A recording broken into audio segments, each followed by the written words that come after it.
Welcome to Telangana వెలుగు. నేను మీ రాజు. So MPTC ZPTC ఎన్నికలు ఎప్పుడు నిర్వహిస్తారు? ఎందుకంటే ఎంపీటీసీ జెడ్పీటీసీ అయిపోయి కూడా దాదాపుగా సంవత్సరం దగ్గర వస్తుంది. సో ఇప్పుడు మార్చ్ 15 వరకు ఎన్నికలు నిర్వహించాలి. ఒకవేళ మార్చ్ 15 వరకు ఎన్నికలు నిర్వహించకపోతే ఏం జరుగుతుందంటే దాదాపుగా మనకు రావాల్సినటువంటి 450 కోట్ల రూపాయలు కేంద్రం నుంచి ఆగిపోతాయి. సో మార్చి 15 వరకు కేంద్రం అనే డెడ్ లైన్ ఇచ్చింది.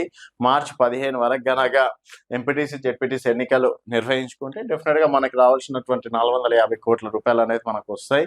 ఇప్పటికే సర్పంచ్లకు సంబంధించి 300 కోట్ల వరకు రిలీజ్ చేసినట్లున్నారు. దాంతోపాటు ఎంపీటీసీ జెడ్పీటీసీలకు సంబంధించి కూడా 450 కోట్లు తెలంగాణ రాష్ట్రానికి కేంద్రం నుంచి నిధులు వస్తాయి కాబట్టి అది కూడా మార్చ్ 15 వరకు నిర్వహించాలి. ఇక్కడ తీరా చూసుకున్నట్టయితే అంటే మనం అప్పీల్ కూడా చేసుకోవచ్చు. మనకి దాదాపుగా మార్చ్ 20 నుంచి 25 వరకు అనుకుంటాను. మేబీ ఏప్రిల్ ఇంటర్ ఎగ్జామ్స్ అంతా కలిసి మార్చ్ 20-25 వరకు ఎగ్జామ్స్ అయిపోయే అవకాశాలు ఉన్నాయి.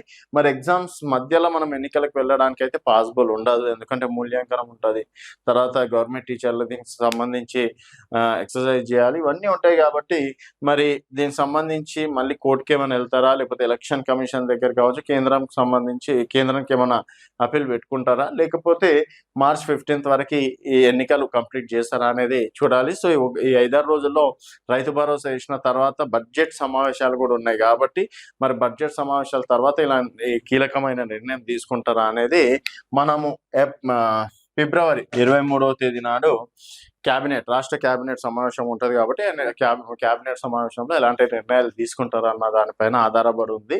మరి 15 దాటితే మనకు వచ్చేటువంటి 450 కోట్లు కూడా అంటే ప్రభుత్వం దాన్ని కూడా దృష్టిలో పెట్టుకుంటది కాబట్టి, అండ్ రీసెంట్ గానే మున్సిపల్ ఎలక్షన్స్ అయిపోయినాయి. వెంబడే ఎలక్షన్స్ పెట్టడానికి అయితే ఈసీ మేము సిద్ధంగానే ఉన్నాం, మీరు ఎప్పుడైనా సరే పెట్టచ్చు అని చెప్పేసి కూడా ఈసీ అయితే సిద్ధమే అని చెప్పేసి కూడా అన్నారు.